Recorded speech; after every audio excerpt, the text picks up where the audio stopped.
எல்லாரும் நம்முடைய வேதத்தை நாம் திறந்து 1 சாமுவேலின் புஸ்தகம் 4ஆம் அதிகாரத்திலே நாம் ஒரு சில வசனங்களை வாசிக்க போகிறோம். 15வது வசனத்திலிருந்து நம்ம வாசிக்க போகிறோம். 1 சாமுவேல் 4வது அதிகாரத்திலே 15வது வசனத்திலிருந்து நம்ம வாசிக்க போகலாம். ஏலி 98 வயதுள்ளவனாய் இருந்தான். அவன் பார்க்க கூடாதபடிக்கு அவன் கண்கள் மங்கலாய் இருந்தது. அந்த மனுஷர் ஏலியை பார்த்து, படையிலிருந்து வந்தவன் நான் தான், இன்றுதான் படையிலிருந்து ஓடி வந்தேன் என்றான். அப்பொழுது அவன், என் மகனே, நடந்த காரியம் என்ன என்று கேட்டான். செய்தியை கொண்டு வந்தவன் பிரதி உத்தரமாக, இஸ்ரவேலர் பெலிஸ்தியருக்கு முன்பாக முறிந்தோடி போனார்கள். ஜனங்களுக்குள்ளே பெரிய சங்காரம் உண்டாயிற்று. உம்முடைய குமாரனாகிய ஓப்பினி பினகாஸ் என்னும் இருவரும் இறந்து போனார்கள். தேவனுடைய பெட்டியும் பிடிபட்டு போயிற்று என்றான்.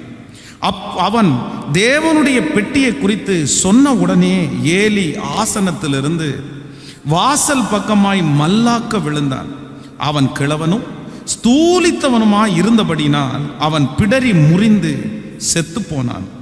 அவன் இஸ்ரவேலை 40 வருஷம் நியாயம் விசாரித்தான். ஆமென். ஆண்டவருடைய பிள்ளைகளே, இந்த வாசித்த இந்த வேத பகுதியில் நம்ம ஏலி என்கிற ஒரு தேவனுடைய ஊழியக்காரன், அப்படின்னா ஒரு ஆசாரியன். இவன் ஆசாரியன் மட்டுமல்ல, ஜனங்களை 40 ஆண்டு காலம் வழி நடத்தின ஒரு தேவ மனுஷனுமா இருந்தான். 40 ஆண்டுகள் இஸ்ரவேலரை அவன் விசாரித்து வந்தான். ஒரு நல்ல போஸ்டிங் அவனுக்கு கொடுக்கப்பட்டது. வேதத்திலே நிறைய பதவிகள் நிறைய பேருக்கு ஆண்டவரே கொடுத்திருக்கிறார். சிலருக்கு வேலை செய்யக்கூடிய சில காரியத்தை கொடுத்திருக்கிறார். ஆனா எல்லாத்துலயும் ரொம்ப மேலான ஒரு போஸ்டிங், அப்படின்னா ஒரு பெரிய தகுதி என்ன அப்படின்னா, இந்த ஆசாரிய ஊழியம் என்கிறது ஒரு மிகப்பெரிய ஒரு உன்னதமான ஊழியம். ஆண்டவர் கொடுத்ததிலேயே எல்லா ஊழியத்தை காட்டிலும் இந்த ஆசாரிய ஊழியம் என்கிறது விலையேற பெற்ற ஊழியம். இது என்ன அப்படின்னா, ஆண்டவருக்கும் மனிதர்களுக்கும் நடுவாக நிற்கிற ஊழியம் தான். ஆண்டவரிடத்திலிருந்து வார்த்தையை பெற்றுக்கொண்டு தேவனுடைய பிள்ளைகளுக்கு கொடுக்கிறதும், பிள்ளைகளிடத்திலிருந்து சில காரியங்களை ஆண்டவருக்கு சொல்லுகிறதுமான நடுவர் தான் இந்த ஆசாரியர்கள். இவர்கள் இந்த ஜனங்கள் செய்கிற பாவத்திற்காக இவரிடத்தில் கொண்டு பலிக்கான ஆடுகளை கொடுத்து இவர்கள் பலி செலுத்துவார்கள். அந்த நாட்களிலே ஆண்டவர் இந்த ஆசாரியர்களை முக்கியப்படுத்தி கர்த்தர் வைத்திருந்தார். அவர்களுக்கு பங்கும் சுதந்திரமும் நான் தான், அவங்களுக்கு வேற எந்த சுதந்திரமும் இல்லை அப்படின்னு ஆண்டவரே அவர்களுக்கு பங்கா இருந்தார். ஒரு நாட்டினுடைய ராஜாவா இருந்தா கூட ஆசாரியனிடத்திலே கேட்டு ஆசாரியனிடத்திலே சொல்லிதான் அவன் எதை வேண்டும் என்றாலும் சொல்ல முடியும். அப்படி ஒரு பெரிய போஸ்டிங் தான் இந்த ஆசாரிய ஊழியம்.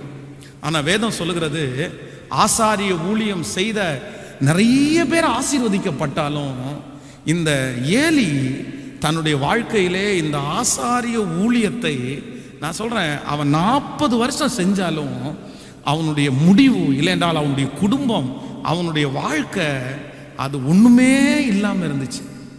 இவ்வளோ பெரிய ஆசீர்வாதத்தை பெற்றும் அது ஒரு பிரயோஜனமும் இல்லை. எல்லா ஆசீர்வாதத்தையும் இழந்தான். ஆசாரியனுடைய பிள்ளைகள் 2 பேரும், வேதம் சொல்கிறது, ஒரே நாளில் 2 பேரும் மரித்தார்கள். ஒருவனுடைய மனைவி நிறை மாத கர்ப்பிணியா இருக்கிறார். இந்த செய்தியை, தன்னுடைய கணவனார் இறந்த செய்தி, தன்னுடைய மாமனார் இறந்த செய்தியை கேட்ட உடனே அவள்தான், அவ துக்கம் தாங்க முடியாம அவ பெற்றெடுக்கிறா. அவளும் இறந்து போயிட்டா. ஒரு வீட்டுல ஏலி இறந்துட்டார், ஆசாரியன் இறந்துட்டார், 2 பசங்க இறந்துட்டாங்க, இப்போ மருமகள் ஒருத்தங்க இறந்துட்டாங்க. தேவனுடைய பெட்டி பிடிபட்டது. இஸ்ரவேல் ஜனங்களுக்குள்ளே பெரிய சங்காரம் உண்டாயிற்று. அப்படியே ஊரே அப்படியே கொந்தளிக்கிறது மாதிரி ஒரு சூழ்நிலைக்கு தள்ளப்பட்டார்கள். ஏன்? இந்த ஆசாரியன் இந்த ஏலி என்ன தப்பு பண்ணான்? தன்னுடைய ஆசீர்வாதத்தை இழக்கிறதற்கு இவ என்ன செஞ்சான்? அப்போ இன்றைக்கு ஆண்டவருடைய சமூகத்திலே கடந்த அந்த வெள்ளிக்கிழமையிலிருந்தே நான் யோசித்து கொண்டே இருக்கும்போது, என்னுடைய வெள்ளிக்கிழமை உபவாச ஜெபத்திற்காக நான் யோசித்து கொண்டிருக்கும் போது, ஆண்டவர் என்னுடைய இருதயத்திலே இந்த வார்த்தையை ஆண்டவர் எனக்கு கொடுத்தார். ஒரு மனிதன், ஒரு தேவனுடைய பிள்ளை, தேவன் தனக்கு கொடுத்த ஆசீர்வாதத்தை எப்பொழுது இழக்குகிறார்கள்? இந்த இந்த ஆசாரியனை குறித்து, இவன் கடந்து வந்த பாதையை குறித்து ஒரு 3 காரியங்களை உங்களோட சொல்லி உங்களுக்காக நான் ஜெபிக்க போகிறேன். முதலாவதாக ஒரு காரியத்தை நம்ம வாசிக்கலாம். 1 சாமுவேல் புஸ்தகத்தை எடுத்துக்கொள்ளுங்கள். 1 சாமுவேல் 1ஆம் அதிகாரத்திலே 12வது வசனத்தை நம்ம வாசிக்க போகிறோம். 1 சாமுவேல் 1வது அதிகாரம் 12வது வசனத்தை எல்லாரும் சேர்ந்து வாசிக்கலாம். அவள் கர்த்தருடைய சன்னதியில் வெகு நேரம் விண்ணப்பம் பண்ணுகிற போது ஏலி அவள் வாயை கவனித்து கொண்டிருந்தான். இன்னொரு விஷயம் கூட வாசிக்கலாம். அவள் கர்த்தருடைய சன்னதியில் வெகு நேரம் விண்ணப்பம் பண்ணுகிற போது ஏலி அவள் வாயை கவனித்து கொண்டிருந்தான். கவனிங்க, இந்த ஆசாரியனாகிய ஏலி இப்பொழுது ஆலயத்திலே உட்கார்ந்து கொண்டிருக்கிறார். அங்கே ஜெபிக்கிறதற்காக அன்னாள் என்கிற ஒரு சகோதரி ஜெபிக்கிறதற்காக உள்ள வர்றாங்க. அப்போ உள்ள வந்து அவங்க ஜெபம் பண்ணிட்டே இருக்கிறாங்க.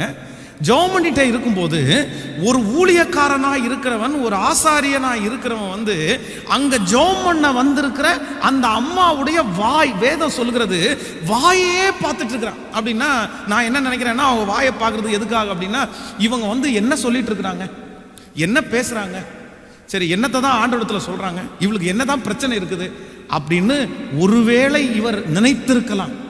இவர்கள் பேசுகிறதை, அவளுடைய வாழ்க்கையில என்ன பிரச்சனை இருக்கு அப்படின்னு தெரிஞ்சுக்கிறதற்காகத்தான் அவளுடைய வாயே கவனித்துக் கொண்டிருக்கிறார். சோ நம்பர் 1, முதலாவதாக இந்த ஏலியினிடத்திலே இருந்த ஒரு நெகட்டிவான காரியம் அப்படின்னா, ஏலி செய்த முதல் தவறு என்ன அப்படின்னா, இன்னொருத்தருடைய வாழ்க்கையை குறித்து தெரிந்து கொள்ள வேண்டும் என்று ஆசைப்பட்டது. ஒன்று நீங்கள் நினைத்துக் கொள்ளுங்கள், பொதுவாக நமக்கு எல்லாருக்குமே வந்து ஒரு பழக்கம் இருக்குது, இன்னொருத்தருடைய வாழ்க்கையை குறித்து அறிந்து கொள்றதற்கு நமக்கு ரொம்ப விருப்பமாக இருக்குது. நம்ம அதற்காக நிறைய பிரயாசம் எடுப்போம். வீடுகளில் நின்று ஒட்டு கேட்பாங்க, அந்த வீட்டில் சண்டை நடக்குதா, அந்த வீட்டில் என்ன நடக்குது அப்படின்னு சொல்லி தெரிஞ்சுக்கிறதற்கு அவ்வளோதான் அவங்களுக்கு பயங்கரமான ஆசை. சிலருக்கு வந்து அதை தெரிஞ்சுக்கல அப்படின்னு சொன்னால் மண்டையே வெடிச்சிடும். அதற்காக அவர்களிடத்தில் என்ன வேணாலும் கேட்பாங்க, என்ன நடந்துச்சு, என்ன நடந்துச்சு, அப்படி நடந்துருச்சா, இப்படி நடந்துருச்சா. ஆனால் ஒன்று நினைத்துக் கொள்ளுங்கள், ஒரு தேவனுடைய பிள்ளை வந்து நீங்க இன்னொருத்தருடைய வாழ்க்கையிலே நடக்கிறதை குறித்து, இன்னொருத்தருடைய வாழ்க்கையிலே இருக்கிறதை குறித்து அறிந்து கொள்ள வேண்டிய அவசியம் நமக்கு இல்லைன்னு நினைக்கணும். ஒரு நல்ல தேவ மனுஷர்களா இருந்தா, தேவனோட நடக்கிறவங்களா இருந்தா, நான் சொல்றேன், இன்னொருத்தருடைய வாழ்க்கையை பற்றி தெரிந்து கொள்ளணும்னு நீங்க கண்டிப்பா ஆசைப்படவே மாட்டீங்க. அந்த விருப்பம் உங்களுக்குள்ளே இருக்காது. யார் ஒரு தேவனுடைய பிள்ளை அப்படி நடக்கிறார்களோ, இன்னொருத்தருடைய வாழ்க்கையை தெரிந்து கொள்ள ஆசைப்படுகிறார்களோ, நான் சொல்றேன், அவர்கள் வெகு சீக்கிரத்திலே தேவன் கொடுக்கிற ஆசீர்வாதத்தை இழந்து விடுவார்கள். இது ரொம்ப டேஞ்சரான ஒன்று. ஒரு வாலிப தம்பி ஒரு விசை தன்னுடைய மனைவியை குறித்து என்கிட்ட நிறைய குறை பேசிட்டே இருந்தார். ரொம்ப குறை பேசினார். அப்படின்னா அந்த மனைவியை பார்த்தா அப்படியெல்லாம் இருக்காது. அவங்க வந்து இவர் சொல்கிற அளவுக்கு ஒரு வாயாடியோ இல்லை, நான் பார்த்த வரைக்கும் வந்து அந்த பொண்ணை குறித்து எனக்கு வந்து ஒரு பெரிய தவறான ஒரு அபிப்பிராயம் வரவே இல்லை. ஆனால் இவர் அடுக்கடுக்காக சொல்லிட்டு இருக்கார் தன்னுடைய மனைவியை குறித்து, அப்படி இப்படி இந்த பிரச்சனை அந்த பிரச்சனை அப்படின்னு சொல்லிட்டே இருக்கிறாரு. எனக்கு என்னமோ ஒன்று வந்து சரியாக படலை. அப்போ தான் வந்து ஒரு ஐடியா, அவருக்கு ஒரு என்ன ஐடியா இருக்குது அப்படின்னா, சரியில்லாத சில காரணங்களை அந்த பொண்ணு மேலே சொல்லி அந்த பொண்ணை வீட்டுக்கு அனுப்பிட்டு, நான் ஒரே ஒரு ஆள் ஹோப் கொடுத்தேன் அப்படின்னா, சரி இவ்வளோ குறை சொல்கிறேன் இல்லை, அந்த பொண்ணு வேண்டாம் அப்படின்ற ஹோப் கொடுத்தேன் அப்படின்னா, இன்னொரு பெண்ணை திருமணம் பண்ணிக்கலான்ற ஒரு ஐடியாவில் இருக்கிறேன். அப்போது எனக்கு இது தெரியல, நான் பேசிகிட்டே இருக்கிறேன். அப்போ கொஞ்சம் கொஞ்சமாக வெளியே வரும்ல. அப்போ வெளியே வரும்போது ஒரு நாள் பார்த்தீங்க அப்படின்னா, அந்த பொண்ணையும் ஆராதனைக்கு அவர் கூட்டிகிட்டு வர்றார். இன்னொரு மனைவி இருக்கிறாங்க, குழந்தைகள் இருக்குது, அந்த பொண்ணை கூட்டிகிட்டு வரேன். அப்போ இவங்க யார் அப்படின்னு கேட்டால், இந்த மாதிரி ஒரு பெரிய பிரச்சனை இந்த பிள்ளைக்கு இருக்குது, அதை முடிச்சு கொடுக்கறதுக்காக நான் இவங்களை சந்தித்தேன், அந்த பிரச்சனையை நான் ஓரளவு முடிச்சு கொடுத்துட்டேன், ஆனால் இப்போது இவங்க அனாதையாக நிற்கதியாக நிற்கிறாங்க, அவங்களுக்கு ஏதாவது ஹெல்ப் பண்ணணும் அப்படின்ற மாதிரி சொன்னார். உடனே நான் கண்டுபிடிச்சிட்டேன், அந்த மனுஷனுக்கு தேவையான ஆலோசனையை கொடுத்து, ஆண்டவர் இந்த மாதிரி எல்லாம் செஞ்சால் கர்த்தர் பட்சத்தில் இருக்க மாட்டார் அப்படின்னு ஆலோசனை சொன்ன உடனே சரி நான் ஒத்துக்கிறேன்னு சொல்லி அவர் கடந்து போனார். அப்போது இதுக்கு எல்லாம் தன்னுடைய மனைவியை தன்னுடைய குடும்பத்தையே பிரியணுன்ற ஒரு தாட் அவருக்குள்ள எப்போ வந்துச்சு அப்படின்னா, என்றைக்கு இன்னொருத்தருடைய வாழ்க்கையை குறித்து தெரிஞ்சுக்கணும்னு நினைச்சாரோ அன்னையிலிருந்து அவருடைய குடும்பத்தை இழக்கிறதற்கு அவர் ஆயத்தமானார். ஒன்று நினைத்துக் கொள்ளுங்கள், உங்களுடைய குடும்பத்தில் இருக்கிற விஷயம், உங்களுடைய வீட்டில் இருக்கிற காரியங்கள் இன்னொருத்தர் தெரிந்து கொள்ள வேண்டிய அவசியம் இல்லை, நீங்கள் அவர்களுக்கு சொல்ல வேண்டிய அவசியம் இல்லை. அதே நேரத்தில் ஒரு தேவனுடைய பிள்ளை யாருடைய வாழ்க்கையை குறித்தும் அறிந்து கொள்றதற்கு நீங்கள் ஆசைப்படவே கூடாது. இந்த ஏலி ஆசாரியனுடைய ஊழியம் என்ன அப்படின்னா, தன்னிடத்தில் வருகிறவர்கள் அவரிடத்துல போய் எனக்கு இந்த மாதிரி பிரச்சனை இருக்குது, எனக்கு இந்த மாதிரி பிரதிஷ்டை பண்ணுங்க, எனக்கு இந்த மாதிரி பாவாரிக்கை பண்ணுங்க, நான் இந்த மாதிரி புறா குஞ்சை எடுத்துட்டு வந்திருக்கிறேன், நான் இந்த மாதிரி ஆட்டுக்குட்டி எடுத்து வந்திருக்கிறேன், எனக்காக நீங்கள் பாவ நிவர்த்தி செய்யுங்கள் என்று அவரிடத்திலே சொல்லுகிறதற்கு அவர் செய்யலாம். அந்த உரிமை கொடுக்கப்பட்டிருக்கிறது. ஆனா இன்னொருத்தருடைய வாழ்க்கையிலே இவர்கள் ஆண்டவரிடத்துல சொல்றத, அவங்களுடைய பர்சனலான ஒரு காரியத்தை இவரே வாலண்டியரா கேட்கணுன்ற ஒரு சட்டம் அங்கே எழுதப்படவே இல்லை. இந்த ஊழியக்காரன் சரி, அவங்க ஜெபம் பண்ண வந்திருக்கிறாங்க, அவங்க ஜெபம் பண்ணட்டும், நம்ம ஏன் அவங்க வாயை பார்த்துட்டு இருக்கணும், அவங்க என்ன பேசுறாங்கன்னு பார்க்கணும். ஆனா பொதுவாக ஒரு ஊழியக்காரன், அந்த ஆசாரியன் தேவனுடைய அந்த ஆலயத்திற்குள்ள சேரை போட்டு அவன் உட்காரவே கூடாது. அவர் சேரை போட்டு உட்கார்ந்ததே முதல்ல தவறு. ஆனா சேர் போட்டு உட்கார்ந்தவர் வேதம் சொல்லுது வாயே பார்த்துட்டு இருந்தார். இப்போ நம்ம ஒரு தீர்மானம் எடுங்க. இன்னைக்கு அவங்க வீட்டில் எவ்வளோ வச்சிருக்காங்க, அவங்களுக்கு என்ன சொத்து இருக்குது, அவங்களுக்கு இந்த வருமானம் எங்க இருந்து வந்துருச்சு, அவங்க எப்படி இந்த கார் வாங்கினாங்க, எப்படி இந்த நிலம் எல்லாம் வாங்குறாங்க, அவங்க எப்படி இருக்காங்க, கணவன் மனைவி ஐக்கியமா இருக்காங்களா இல்லையா, அவன் பொண்ணு என்னாச்சு, அவன் பையன் என்னாச்சு, இப்படிப்பட்ட எண்ணங்கள் ஒருவருடைய இருதயங்களும் ஓடிக்கொண்டே இருக்கும். ஆனா நான் என்ன நம்புறேன் அப்படின்னா, ஆண்டவர் அதை நேசிக்கல, ஆண்டவர் அதை என்ன பண்றார் அப்படின்னா அதை வெறுக்கிறார். யாரோ ஒருத்தர் உங்களுடைய வீட்டு பக்கத்திலே குடியிருக்கிற, உங்களுடைய வீட்டினுடைய அருகாமையிலே குடியிருக்கிற யாரையோ ஒருத்தரை பற்றி தவறான செய்திகளை சரியான செய்திகளையோ சொன்னா கூட அவங்க வீட்டில் என்ன நடக்குதுன்ற உண்மையை தெரிஞ்சுக்கலான்னு நீங்க ஒரு நாள் என்ன பண்ணிடக்கூடாதுன்னா முயற்சி எடுத்துடவே கூடாது. ஆமேன்னு சொல்லுங்க. ஒரு முடிவு எடுக்கிறீங்களா? ஒவ்வொருத்தரும் ஒரு முடிவெடுங்க. இன்னொருத்தருடைய வாழ்க்கையில நடக்கிறத நான் என்ன பண்ண மாட்டேன்னா தெரிஞ்சுக்க ஆசைப்பட மாட்டேன்.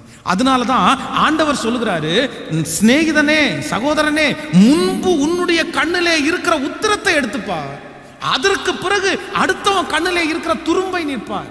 முதல்ல ஆண்டவர் என்ன சொல்றாருன்னா, முதல்ல உன் வேலையை பாரு, உன் குடும்பத்தில் இருக்கிற பிரச்சனையை பாரு, உன்னுடைய வாழ்க்கையில் இருக்கிற சூழ்நிலையை பாரு, உங்க வீட்டில் எத்தனை பிரச்சனை, உங்க வீட்டில் எத்தனை போராட்டம், உங்களுக்கு எத்தனை கமிட்மெண்ட், உங்க கார் எப்படி வந்துருச்சு, உங்க பணம் எப்படி வந்துருச்சு, அதை பார். முதல்ல அதை பாருங்க, அதை ரெடி பண்ணுங்க. அதை விட்டுட்டு உலகத்திலே இருக்கிற உங்களுடைய சுற்றி இருக்கிற மற்றவர்களுடைய வாழ்க்கையில என்ன நடக்குது, அவங்க என்ன செய்யறாங்க அப்படின்னு தெரிந்து கொள்வதற்கு நீங்க ஆசைப்பட்டீங்கன்னா நீங்கள் ஆண்டவருக்கு பிரியமுள்ள ஒரு நபராய் வாழவே முடியாது. ஆமேன்னு சொல்லுங்கள். இது ஒரு மோகம், இது ஒரு விருப்பம், இது ரொம்ப ஆசை. அது சிலர்கிட்ட இருக்கிற ஒரு பொல்லாத ஆவி. நான் சொல்றேன், இதை செக் பண்ணுங்க. நான் நிறைய பேரை இது பார்த்ததுனால சொல்றேன், இது ஒரு மிகப்பெரிய ஆபத்தான காரியம். இதுல நிறைய நடந்திருக்குது. இந்த மாதிரி மற்றவர்களுடைய வாழ்க்கையை குறித்து தெரிஞ்சுக்கிறதுக்கு ஆசைப்பட்டு சில குடும்பங்களை உடைச்சவங்க இருக்காங்க, தங்களுடைய வாழ்க்கையை நஷ்டப்படுத்தினவங்க நிறைய பேர் இருக்காங்க. அதனால நமக்கு மற்றவர்களுடைய வாழ்க்கையில நடக்கிறது எதுவும் வேண்டாம் என்று நினைத்துக் கொள்ளுங்கள். எதுவுமே வேண்டாம். இன்னொருத்தருடைய வாழ்க்கையில நடக்கிறது நமக்கு எதுக்குங்க? இன்னொருத்தருடைய வாழ்க்கையிலே பேசப்படுவது நமக்கு எதற்கு? அவர்களுக்காக ஒருவேளை உங்களுடைய காதுகளிலே கேட்டால் அவர்களுக்காக ஜெபியுங்கள். ஆனா அதே நேரத்தில் அவர்களை குறித்து தெரிஞ்சுக்கிறதுக்கு ஆசைப்படவே படாதீங்க. சிலர் அப்படியே பார்த்தீங்க அப்படின்னா அப்படி கரெக்டாக பார்த்துருப்பாங்க. எவ்வளோ வருது, என்ன வருது, என்ன செய்து, உங்களுக்கு எவ்வளவு சம்பளம், அந்த சம்பளம் என்ன தெரிஞ்சுக்கிறதுக்கு அவ்வளோ பிரியப்படுவாங்க. நீங்க பார்த்துருக்கிறீங்களா என்னன்னு தெரியல, அந்த சம்பளம் வாங்கின 1ஆம் தேதியே சிலர் கேட்பாங்க, உங்களுக்கு இவ்வளோ வருமா, ஒரு சின்ன ஒரு போட்டு பார்க்கறது மாதிரி. அப்படின்னா ஒரு 50,000 சொன்னா இவன் ஒரு உண்மையை சொல்லிடுவான், உங்களுக்கு மாசம் ஒரு 50,000 வருமா, உங்களுக்கு ஒரு 1,00,000 வருமா அப்படின்னு சொன்ன உடனே சே அதெல்லாம் வர்றதுங்க, எனக்கு ஒரு 20,000 தான் வருங்க அப்படின்னு சொன்னா அப்படி ஒரு நாசூக்கா. நான் சொல்றேன், அவங்களுடைய சம்பளத்தை தெரிஞ்சுக்கிட்டு நீங்க என்ன பண்ண போறீங்க? அவர்களுக்கு செலவு வைக்க போறீங்களா? அதான் இந்த இந்த யூடியூப் அப்படி இருக்கு பாருங்களேன். இந்த யூடியூப் போட்டு பார்த்தீங்க அப்படின்னா இந்த யூடியூப்பில் வருமானம் வரும். இந்த யூடியூப்பில் வந்து இப்போ செய்தி போடும்போது நிறைய பேர் லைக் பண்ணாங்க அப்படின்னு சொன்னால் ஒரு வருமானம் இருக்குது. அதே மாதிரி நிறைய வியூவர்ஸ் போயிடுச்சு அப்படின்னா ஒரு வருமானம் இருக்குது. அப்படி யூடியூப்ல இருந்தே ஒரு வருமானம் வரும். நம்முடைய திருச்சபையிலையும் வந்து நம்ம இப்போ கம் டு கம்ஃபர்ட் சேனல் நம்ம ரன் பண்ணுறோம் அப்படின்னு சொன்னால் கண்டிப்பாக அதில் ஒரு சின்ன அது ஆடு கொடுத்துருக்கிறதுனால சின்ன ஒரு வருமானம் நமக்கு வருகிறது. ஆனால் நம்ம நிறைய ரெஸ்ட்ரிக்ட் பண்ணியிருக்கிறோம். அப்படின்னா இந்த மாதிரி விளம்பரம் எல்லாம் போடக்கூடாது, அப்படி நிறைய நாங்கள் வந்து ஆஃப் பண்ணி வச்சிருக்கோம். அது எல்லாத்தையுமே ஓப்பன் பண்ணிவிட்டால் கொஞ்சம் நல்ல வருமானம் வரும். ஸோ அந்த விளம்பரங்கள் எல்லாம் ரொம்ப அசுத்தமாக வர்றதுனால அது எல்லாம் ஆஃப் பண்ணி வச்சிருக்கோம். ஒரு சின்ன வருமானம் அதில் வரும். நீங்கள் நம்முடைய தமிழ்நாட்டில் பெரிய பெரிய யூடியூபர்ஸ் எல்லாம் இருக்கிறாங்க. அவர்களிடத்துல எந்த இடத்துல வந்து அவர்கள் போய் உட்கார்ந்து அந்த பேட்டி எடுக்க போனாலும் நிறைய பேர் வருமானம் என்னதான் கேட்பாங்க. நீங்க போய் பாருங்க, ஒருத்தருமே தங்களுடைய உண்மையான வருமானத்தை சொல்லியிருக்கவே மாட்டாங்க. ஏன் இவங்களுக்கு சொல்றதுக்கு என்ன, இவங்க தானே உண்மையா இருக்கிறாங்களே அப்படின்னு நம்ம நினைச்சாலும் இல்ல, அதுல நிறைய டேஞ்சர் இருக்குது. ஆனா சிலர் பாருங்க, தங்களுடைய வருமானத்தை எல்லாத்தையுமே தங்களுடைய வீட்டில் நடக்கிறது எல்லாத்தையுமே ஓப்பனா மற்றவங்கள்ட்ட ஷேர் பண்ணி அதன் மூலமாய் பெரிய பெரிய பிரச்சனைகளை சந்தித்து அதன் மூலமாய் உடைந்து போன குடும்பங்கள் கூட இருக்கிறது. அப்போ ஒன்று, நம்ம எப்பவும் கவனமா இருக்கணும். இன்னொருத்தருடைய வாழ்க்கையை குறித்து எனக்கு தெரிய வேண்டிய அவசியம் இல்லை. இன்றைக்கு அநேகம் பேருடைய மணி நேரங்கள் மொபைலில் எதுக்கு செலவு பண்ணப்படுது அப்படின்னா இன்னொருத்தருடைய வாழ்க்கையை குறித்து தெரிஞ்சுக்கிறதுக்கு தான். இன்னொருத்தருடைய வாழ்க்கையை குறித்து இல்லை, அவங்க வாழ்க்கையை குறித்து தெரிந்து கொள்வதில் எந்த பிரயோஜனமும் இல்லை. நீங்கள் வேதத்தில் ஆண்டவர் ஒரு மனுஷனை தீவிரமாக கண்டிப்பார். ஆண்டவருக்கு பிடிக்காத ஒன்று இது. நீங்க இதை கன்ஃபார்ம் பண்ணிக்கங்க. நீங்க வந்து வேதத்தில் யோவான் எழுதின சுவிசேஷம் 21வது வசனத்தை எடுத்துக்கொள்ளுங்கள். யோவான் எழுதின சுவிசேஷம் 21ஆம் அதிகாரத்தில் 16வது வசனத்திலிருந்து நம்ம வாசிக்க போகிறோம். யோவான் ஸ்தோத்திரம் 21வது அதிகாரத்தில் 21ஆம் அதிகாரம் 16வது வசனத்தை வாசிக்கலாமா? 21ஆம் அதிகாரத்தில் 16வது வசனத்தை நாம் சேர்ந்து வாசிக்கலாம். 2ஆம் தரம் அவர் அவனை நோக்கி, யோனாவின் குமாரனாகிய சீமோனே, நீ என்னிடத்தில் அன்பா இருக்கிறாயா என்றார். அதற்கு அவன், ஆம் ஆண்டவரே, உம்மை நேசிக்கிறேன் என்பதை நீர் அறிவீர் என்றார். அதற்கு, என் ஆடுகளை மேய்ப்பாயாக என்றார். 3ஆம் தரம் அவர் அவனை நோக்கி, யோனாவின் குமாரனாகிய சீமோனே, நீ என்னை நேசிக்கிறாயா என்றார். என்னை நேசிக்கிறாயா என்று அவர் 3ஆம் தரம் தன்னை கேட்டபடினாலே பேதுரு துக்கப்பட்டு, ஆண்டவரே, நீ எல்லாவற்றையும் அறிந்திருக்கிறீர், நான் உம்மை நேசிக்கிறேன் என்பதையும் நீர் அறிவீர் என்றார். இயேசு, என் ஆடுகளை மேய்ப்பாயாக என்றார். நீ இளம் வயதுள்ளவனாய் இருந்தபோது உன்னை நீயே அறை கட்டி கொண்டு உனக்கு இஷ்டமான இடங்களில் நடந்து திரிந்தாய். நீ முதிர் வயதுள்ளவனாகும் போது உன் கைகளை நீட்டுவாய், வேறு ஒருவன் உன் அறையை கட்டி உனக்கு இஷ்டமில்லாத இடத்திற்கு உன்னை கொண்டு போவான் என்று மெய்யாகவே மெய்யாகவே உனக்கு சொல்லுகிறேன் என்றார். இவ்விதமான மரணத்தினாலே அவன் தேவனை மகிமைப்படுத்த போகிறான் என்பதை குறிக்கும்படியாக இப்படி சொன்னார். அவன் இதை சொல்லிய பின்பு அவனை நோக்கி, என்னை பின்பற்றி வா என்றார். 20வது வசனத்தை வாசிக்கலாம். பேதுரு திரும்பி பார்த்து, இயேசுவுக்கு அன்பா இருந்தவனும் ராப்போஜனம் பண்ணுகையில் அவர் மார்பிலே சாய்ந்து, ஆண்டவரே, உம்மை காட்டி கொடுக்கிறவன் யார் என்று கேட்டவனுமாகிய சீசன் பின்னே வருகிறதை கண்டான். அவனை கண்டு பேதுரு இயேசுவை நோக்கி, ஆண்டவரே, இவன் காரியம் என்ன என்றான். அதற்கு இயேசு, நான் வரும் அளவும் இவன் இருக்க எனக்கு சித்தமானால் உனக்கு என்ன, நீ என்னை பின்பற்றி வா என்றார். ஹல்லேலூயா. கையை உயர்த்தி ஒரு ஹல்லேலூயா சொல்லுங்க. இப்ப பேதுரு ஆண்டவருக்கு முன்னாடி போய் நிற்கிறான்.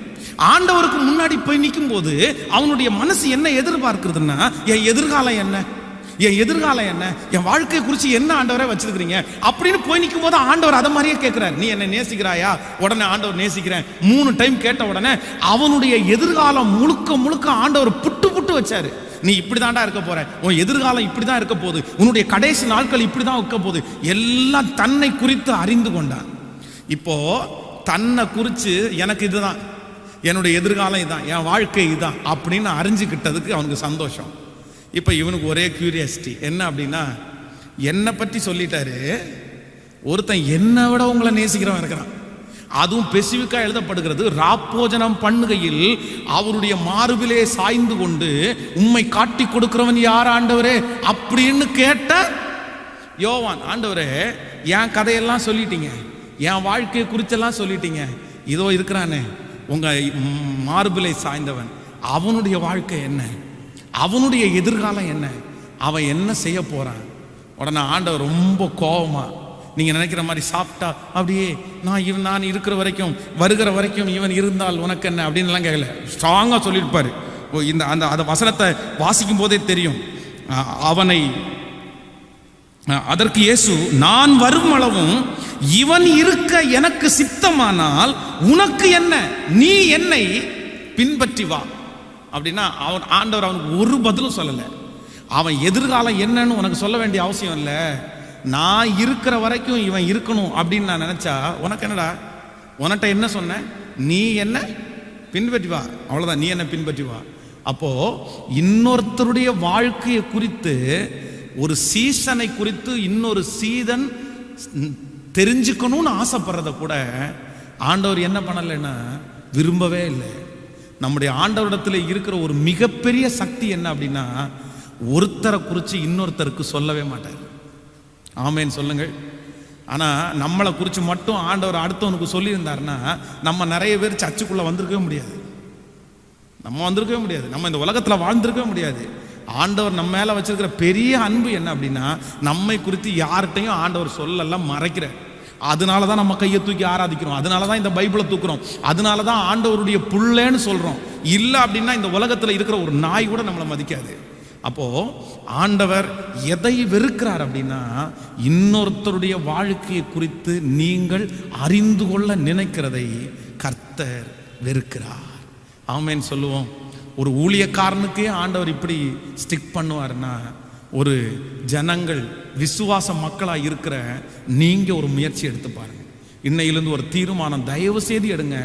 உங்களுக்கு ஆண்டவர் கொடுத்த ஆசீர்வாதத்தை நீங்க இழந்துடாதீங்க. ஏன் அப்படின்னா, இன்னொருத்தருடைய வாழ்க்கையை குறித்து, இன்னொருத்தருடைய லைஃப்ல நடக்கிறதை குறித்து நீங்கள் தெரியணும்னு ஆசைப்பட்டீங்க அப்படின்னா, உங்களுக்கு ஆண்டவர் கொடுத்த ஆசீர்வாதத்தை நீங்க என்ன பண்ணிடுவீங்கன்னா இழந்துருவீங்க. ஆமேன்னு சொல்லுங்க. எனக்கு என் பாடு போதும், எனக்கு என் வாழ்க்கை போதும், எனக்கு என்னை குறித்து கற்றுக்கொடும், இன்னொருத்தரை குறித்து எனக்கு நீர் கற்றுத்தர வேண்டாம் ஆண்டவரே. இன்னொருத்தரை குறித்து நான் அறிய வேண்டிய அவசியம் எனக்கு. சத்தமா சொல்லுங்க எல்லாரும். ஒரு தீர்மானம் எடுப்பீங்களா? யாருக்காக ஆண்டவர் பேசுறாருன்னு தெரியல. நான் சொல்றேன், இந்த ஸ்பிரிட்டை விட்டு முதல்ல வெளியே வாங்க. இது ஒரு பொல்லாத ஆவி, நிறைய பேருக்குள்ள இப்படிப்பட்ட ஆவி கிரியை செய்து கொண்டே இருக்குது. சும்மாவே இருக்க மாட்டாங்களா? அப்படி கோபம் வருது. ஏன் அப்படின்னா, அப்படியே எல்லாவற்றையும் தெரிஞ்சு அதை கொண்டு போய் 4 பேர் இடத்துல போய் சொல்லி, அவன் இப்படி, அவன் குடும்பம் இப்படி, அவங்க அம்மா இப்படி, அவங்க அண்ணன் இப்படி, அவன் இவ்வளோ சம்பாதிக்கிறான், இப்படி பண்ணிட்டு இருக்கான், அப்படி பண்ணிட்டு இருக்கான், எல்லாத்தையும் போய் சொல்றது. நோ, இன்னொருத்தருடைய வாழ்க்கையில் நம்ம ஒரு நாள் என்ன பண்ணக்கூடாதுன்னா தலையிடவே கூடாது. வாலிப தம்பிங்க தங்கச்சிங்க எல்லாம் நிறைய பேர் இருக்கிறீங்க. உங்க எல்லாருக்கும் நான் அன்பா சொல்றேன், சின்ன வயசுலேருந்தே உங்களுக்கு ஒரு ஆண்டவருடைய ஆசீர்வாதம் வரட்டும். இன்னொருத்தருடைய லைஃப்பை குறித்து தெரிஞ்சுக்கணும்னு ஆசைப்படாதீங்க. எங்கிட்ட கூட ஆயிரக்கணக்கான ஃபோன் கால்ஸ் வருது அவருடைய பிரச்சனையை சொல்ல வரும்போது. நான் என்ன சொல்றேன் அப்படின்னா, எங்கிட்ட எல்லா பிரச்சனையும் சொல்ல வேண்டாம் பிரதர், எங்கிட்ட எல்லா பிரச்சனையும் நீங்க சொல்ல வேண்டாம். உங்களை குறித்து எல்லாத்தையுமே நான் தெரிஞ்சுக்க வேண்டாம். இப்போ உங்களுக்கு எதற்காக ஜெபிக்கணும், என்ன ஒரு ஜெப குறிப்பு, இந்த பிரச்சனைக்காக ஜெபிக்கணும் பாஸ்டர், இந்த பிரச்சனைக்காக ஜெபம் பண்ணுங்க, அவ்வளவுதான், விட்டுருங்க. நான் தெரிஞ்சு என்ன பண்ண போறேன்? நான் அதை ஆதியிலிருந்து தெரிஞ்சு என்ன செய்ய முடியும்? என்னால ஒன்றும் செய்ய முடியாது. அடுத்த டைம் உங்களை பார்க்கும்போது ஐயோ இப்படி பரிதாபப்படலாம், இப்படியா அப்படின்னு நம்ம யோசிக்கலாம். அதனால ஒரு பிரயோஜனமும் இல்லை. அதனால மணிக்கணக்காய் உங்களுடைய பிரச்சனைகளை இன்னொருத்தரிடத்துல சொல்லுகிற பழக்கம் கூட உங்களுக்கு இருக்கக்கூடாது. ஆமேன்னு சொல்லுவோம். அவர் உங்களை விசாரிக்கிறவரானபடினால் உங்கள் கவலைகளை எல்லாம் யார் மேல வச்சிடுங்க.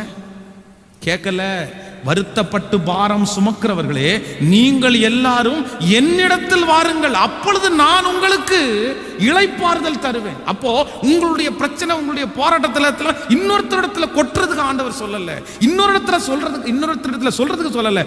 உங்களுடைய பிரச்சனைகள் பாரங்களை எல்லாம் எங்க இறக்கி வைக்கணும்னா கர்த்தர் சமூகத்துல சொல்லுங்க, ஆண்டவரிடத்துல சொல்லுங்க. ஆண்டவர் உங்களை வெட்கப்படுத்த மாட்டார். ஆண்டவர் உங்களுக்காக பரிதபிப்பார். உங்களுடைய நுகத்தை அவர் மேல எடுத்துட்டு உங்களை ஃப்ரீ ஆக்குவார். ஆனா மூணாவது நபருக்கு நீங்க சொல்றதுனால எந்த பிரயோஜனமும் இல்லவே இல்லை. எல்லாரும் கையை மேல உயர்த்தி, ஆண்டவரே நான் இன்னைக்கு ஒரு தீர்மானம் எடுக்கிறேன். ஆண்டவரே நான் இனி சாகிற வரைக்கும் யாருடைய வாழ்க்கையை குறிச்சோம் சொல்லுங்க, ஒவ்வொருத்தரும் சொல்லுங்க, ஆண்டவரே அப்பா நான் இனி அறிஞ்சுக்கிறதுக்கு ஆசைப்பட மாட்டேன்னு சொல்லுங்க. அந்த குணம் எனக்குள்ள வராது ஆண்டவரே, இனி வராது, என்னை மன்னிச்சிருங்க. இன்னொருத்தரை குறித்து தெரிந்து கொள்ள வேண்டும் என்று நினைத்ததுக்கு ஆண்டவரே என்னை மன்னிச்சிருங்க, ஆண்டவரே என்னை மன்னிச்சிருங்க, ஆண்டவரே நான் இனி அப்படி கேட்க மாட்டேன். ஆண்டவரே கைகளை அசைத்து ஒரு ஹல்லேலூயா சொல்லலாம். ஆமேன்னு சொல்லுங்க. இந்த ஒற்று கேட்குற வேலைகள் நமக்கு ஒருபோதும் என்ன பண்ணிடக்கூடாதுன்னா இருக்கவே கூடாது. ஹல்லேலூயா. ரோட்டில் ஏதாவது ஒன்று நடந்துட்டு இருந்தால் பார்த்தீங்க அப்படின்னா கூட்டமாக போய் நிற்பாங்க. என்ன நடந்துன்னு பார்க்குறதுக்கு அவ்வளோ ஆசை. இன்னொருத்தருடைய வாழ்க்கையில் நமக்கு போக வேண்டியது நிறைய வேலை இருக்கும், ஆனால் அந்த காரியத்தை பார்ப்போம். இதெல்லாம் நம்மளை விட்டு மாறணும். நம்பர் 2, ரெண்டாவது, இந்த ஏலி தன்னுடைய ஆசீர்வாதத்தை இழந்து போகிறதுக்கு இரண்டாவது காரணம். வேதத்திலே நம்ம இன்னொரு வசனத்தை கூட வாசிக்கலாம். 1ஆம் அதிகாரத்திலே 13வது வசனத்தை நம்ம வாசிக்க போகிறோம். நம்ம எடுத்துக்கொள்ளலாம். அதே 1 சாமுவேல் 1ஆம் அதிகாரத்தில் ஸ்தோத்திரம் 1ஆம் அதிகாரம் 13வது வசனத்தை எல்லாரும் சேர்ந்து வாசிக்கலாமா? அன்னாள் தன் இருதயத்திலே பேசினாள், அவளுடைய உதடுகள் மாத்திரம் அசைந்தது, அவள் சத்தமோ கேட்கப்படவில்லை. ஆகையால் அவள் வெறித்திருக்கிறாள் என்று நினைத்து அவளை நோக்கி, நீ எது வரைக்கும் வெறித்திருப்பாய்? உன் குடியை உன்னை விட்டு விலக்கு என்றார். ஹலோ, கவனமாய் கவனிங்கள். அந்த வசனத்தை இன்னொரு வாசிக்கலாம். அன்னாள் தன் இருதயத்திலே பேசினாள், அவளுடைய உதடுகள் மாத்திரம் அசைந்தது, அவள் சத்தமோ கேட்கப்படவில்லை. ஆகையால் அவள் வெறித்திருக்கிறாள் என்று ஏலி நினைத்து. கவனிங்க, ஒரு ஆசாரியன் ஒரு தேவனுடைய பிள்ளைகளுக்காக பரிந்து பேசக்கூடிய ஒருத்தர் ஜெபம் பண்றதுக்கு ஆலயத்துக்குள்ள வந்திருக்கிறாரு. ஃபர்ஸ்ட் தப்பு அவங்க வாயே பார்த்துட்டு இருந்தது. என்ன சொல்றாய்வா, இவளுக்கு என்ன பிரச்சனை அப்படின்னு வாயை பார்த்துட்டு இருந்தது. இரண்டாவது, இவங்க கொஞ்ச நேரம் இவர் பார்த்துட்டே இருக்கிறாரு, ஆனா இவங்க வாய் மட்டும்தான் அசைது, அப்படியே உதடுகள் மட்டும் அசைஞ்சிட்டே இருக்குது. ஆனா சத்தம் என்ன பண்ணல அப்படின்னா வெளியே வரல. நான் என்ன நினைக்கிறேன் அப்படின்னா, இந்த அண்ணாளுக்கு சத்தம் போட்டு ஜெபம் பண்றதுக்கு பிடிக்கல. அவன் மனசுல இருக்கிறதை எல்லாம் மெதுவா ஆண்டவரிடத்துல கொட்டலான்னு நினைச்சு கண்ணீர் ஊத்துது.